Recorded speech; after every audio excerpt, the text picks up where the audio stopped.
Our story begins with a crazy lady running from armed soldiers with a baby in her arms and an arrow on her back.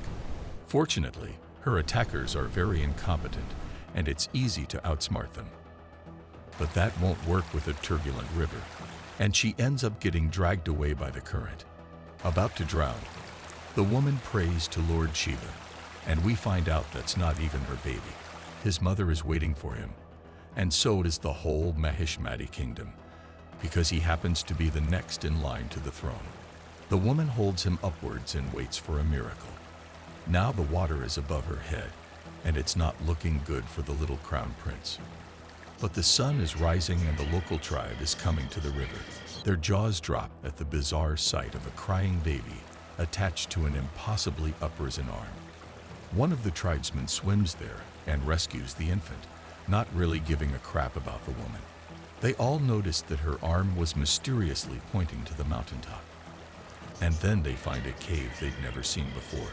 It looks like it goes all the way up. That puts some stupid ideas in the chief's mind. He wonders if maybe they should take the baby up there and see what happens.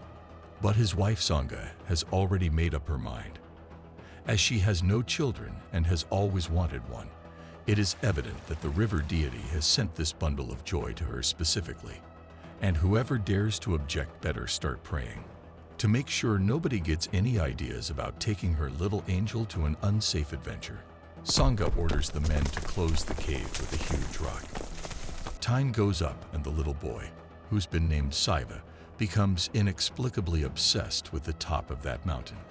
Much to Sangha's despair, of course. Adept of transparency in parenting, she explains that the place is full of demons and ghosts. That might work for a while, but as the kid grows up, his obsession also gets bigger. Caught trying to climb the mountain, he promises he'll never do it again, but only until she turns around. Now Shiva is a young man and nothing can stop him, except for nature itself, of course. He keeps climbing higher and higher each time, but always ends up slipping or having some kind of accident before reaching the top. In order to deal with so much mischief, poor Sangha has to resort to magic. The tribe sage tells her to pour water over 101 times while chanting the boy's name so that her prayers can be heard. The man must be pulling her leg, but she's running out of ideas. Warned by his buddies, Shiva comes to see her and talk her out of the rituals. He asks for his dad's help, but the chief is too afraid of his wife to interfere. The young man then offers his help with the task, but the annoying sage interrupts him. Lord Shiva doesn't like outsourcing. Sangha has barely filled the pot again when a friend comes shouting that her son is up to something. Shiva is attacking the lingam directly. His father tries to stop him, but the sage's curiosity seems to beat his faith. He wants to see what this crazy kid is getting at. He manages to detach the lingam and lifts it up on his shoulder. Then he walks all the way to the mountain and puts the thing under the waterfall. If that god is so thirsty, the problem is solved now. Everyone is amazed at Shiva's superhuman strength, so they join him in a celebratory dance. Even the sage is showing off his moves. That's when something comes tumbling down the mountain to fall at the boy's feet. It's a strange mask. At their home, Sangha and her husband are thanking the sage, even though his predictions didn't exactly come to pass. She asks about that mask, and as expected, the man has nothing useful to share and simply says Lord Shiva works in mysterious ways. The reason for Sangha's curiosity is that the strange mask seems to have taken the mountain's place in her son's mind. He spends the whole day staring at the damn thing. His friends even mock him about it, but he doesn't care. When he sees the feminine figure that the object accidentally sculpted in sand, then he's really doomed. He completes the drawing with a stick and runs back to the mountain. There, he enjoys a pleasant hallucination where a gorgeous woman is dancing just for him. She keeps disappearing every time he's about to grab her, so he chases the apparition through all kinds of perils and hazards while climbing higher and higher up. At every setback, the sexy ghost shows up again to fix his motivation. He finally gets to the top, only to see his girlfriend melt into a swarm of butterflies. Shiva is in a completely new place for the first time. He sees a girl crossing the woods in a hurry, and then a group of men comes chasing her with sticks and knives. Our hero is ready to be her savior, but his help is not really needed. She has not only impressive sword skills, but a bunch of allies hidden in the treetops. In fact, she was not even running from the guards. The whole thing was a well-planned trap. These people are from Kantala, a kingdom that has been recently devastated by the Mahishmati under the rule of evil King Balaladeva. That girl's name is Avantika, and she's part of the resistance against the tyrant. Shiva follows her to their hiding place to eavesdrop shamelessly. The leader of the rebellion loses his temper when he sees one of the boys tearing up. He reminds the group their beloved monarch, Queen Devasena, is that awful king's hostage now. Their mission is to rescue her at all costs. It's not the moment to cry, but to breathe fire over the enemy. Then they begin some kind of ritualistic chanting about rejecting all joy until their queen is free again. That's when they all put on very familiar masks. Later on, the rebels are chilling, and Avantika asks about a man named Katapa. Although he's a Mahishmati warrior, people say he is a good man. Maybe he'll agree to help their cause. Laughing sarcastically, the leader tells her about Katapa. His own family ruined his life even before he was born. The entire lineage is doomed to serve the sitting monarch at all times because of a stupid oath taken ages ago. A foreign rich merchant named Aslam once tried to buy his freedom, but the stubborn warrior refused to disobey his ancestors. That means the rebels need a new plan, so they gather to discuss an attack during King Balaladeva's birthday party. The dangerous mission is given to Avantika, who's delighted to be chosen. She leaves in 2 days. Meanwhile, in the opulent streets of Mahishmati Kingdom, the royal guards explore and mistreat their own people to further enrich the king. Balaladeva is showing off his pecs and fighting a wild bull while the audience cheers, ready to protect this clown. Katapa gets injured by the animal. The king is slightly touched by this man's loyalty and says he deserves a reward. He can ask absolutely anything, and the king will make sure he'll get it. The poor old man asks him to free Queen Devasena. She's been kept as a prisoner for almost 25 years now. Totally caught off guard, the king does find a quick way out of it. He says Katapa is free to end the queen's suffering if he wants to, but only by the sword. There will never be actual freedom for Devasena. Reminded of her existence, Balaladeva pays a visit to the prisoner, having fun with her humiliation. At night, Katapa tells the fallen queen that he's willing to break her chains if she says the word. Devasena says she's not going anywhere. She's waiting for her son to come and save her. Katapa thinks she might be delusional, especially because she keeps picking twigs like an idiot. Snapping at the old man, she says this is a funeral pyre to burn the king to ashes as soon as her boy returns. Now Katapa is sure that she's nuts. On the next day, Avantika finally notices that someone is following her. She doesn't take that very well, but Shiva doesn't mind the aggressive reaction. He tells her that he's from the Ambula village and climbed the entire mountain only to give back her mask. She gets even angrier when he says he's here to love her. But the young man has fighting skills she's never seen before, probably because they have nothing to do with fighting. It's more like a coordinated dance where he gets to eliminate pieces of clothing one by one. Dude is so skilled, he even manages to put makeup on her face. When she catches a glimpse of her reflection, she's amazed at how awesome she looks. Now she's ready to hear his side of the story. They spend the night together, and in the morning, she feels bad about ditching the whole mission for this guy. When Shiva wakes up, she shoves a soniferous plant in the middle of his face and leaves. Pretty much the worst morning after a guy could have. But then she gets captured by the king's guards and Shiva immediately shows up to save her. No self-esteem at all. Then, something weird happens. One of the guards falls to his knees and begs for Shiva's forgiveness, calling him Bahubali. No time to argue with the lunatic, though. After Shiva and Avantika escape the king's army, she apologizes for the way she left him. He understands she has a mission to complete, and he's ready to help her. And by help he means leave her behind, and just do it all himself. The birthday festivities have begun at the palace. There's even a giant gold statue in the king's honor, tacky as hell. And of course, the abomination is getting lifted at the expense of the poor people. When the pain is too much for one of them, the whole operation gets out of hand.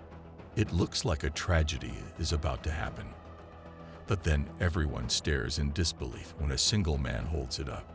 The job gets done, but the men around Shiva seem to fall under the same spell as that guard and begin to repeat the name Bahubali.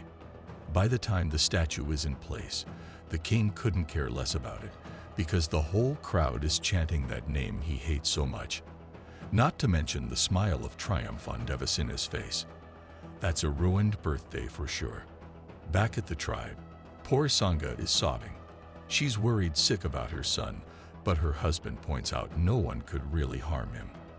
They have all seen what he's capable of. But instead of shutting up at that point, he says maybe Shiva met his real family, and they are living happily together. Now Sangha is even more desperate.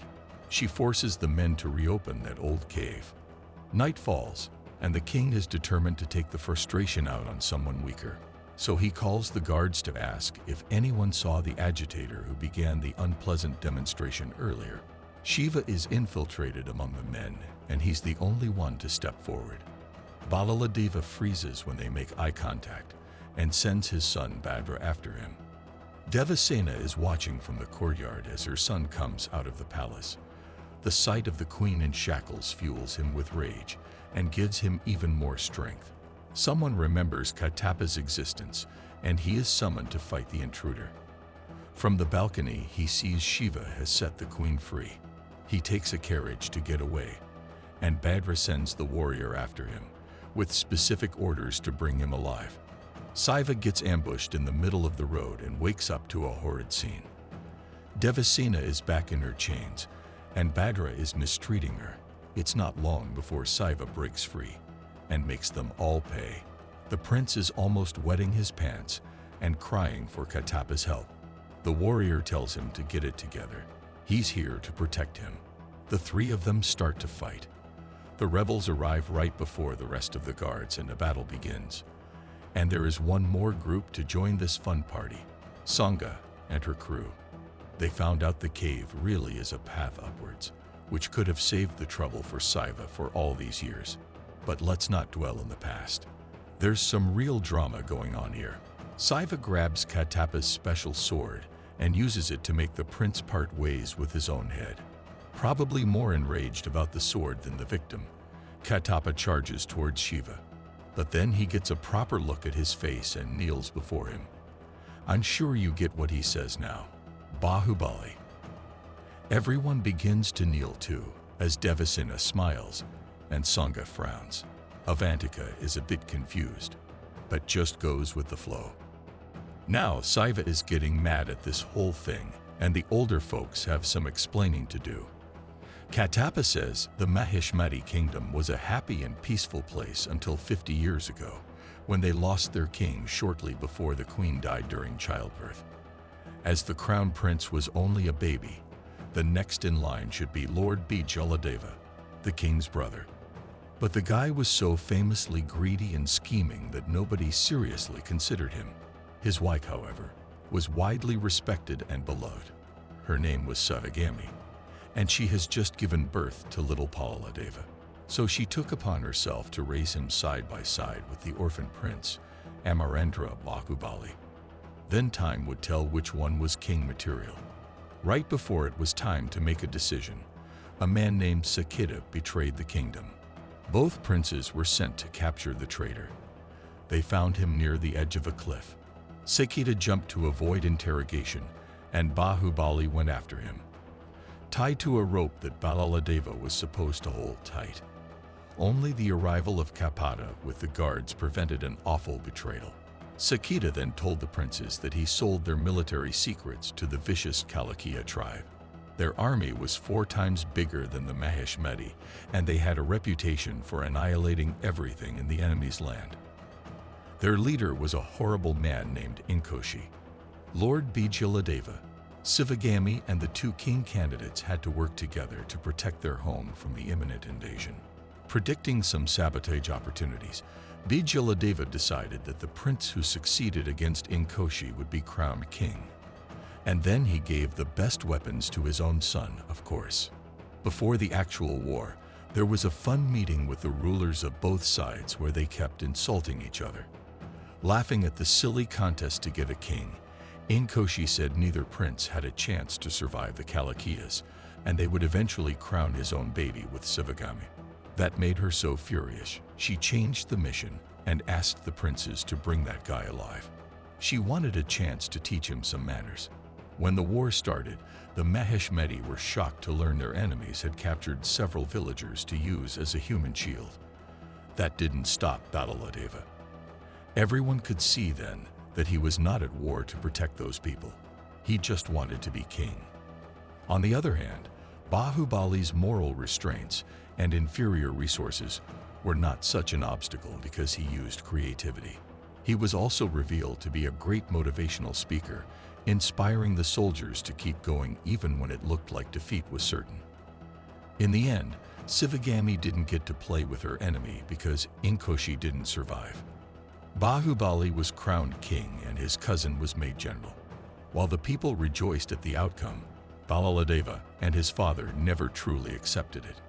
They kept plotting to overpower the great King Bahubali, but only succeeded because of another traitor.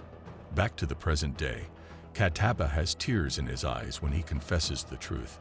He was the traitor who took the good king's life. That's how Balaladeva's tyrannical rule began, forcing Sivagami to escape with his infant son, who grew up to become Shiva. And this is the end.